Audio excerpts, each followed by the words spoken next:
Welcome to our channel. Today, we'll show you how to install Adobe Photoshop on a new computer. Quick, simple, and step-by-step. Let's get started. Step 1. Open a web browser and go to the Adobe website.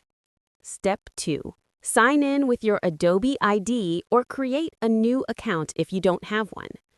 Step 3. Go to the Creative Cloud section and select Photoshop. Click Download or Install. Step 4.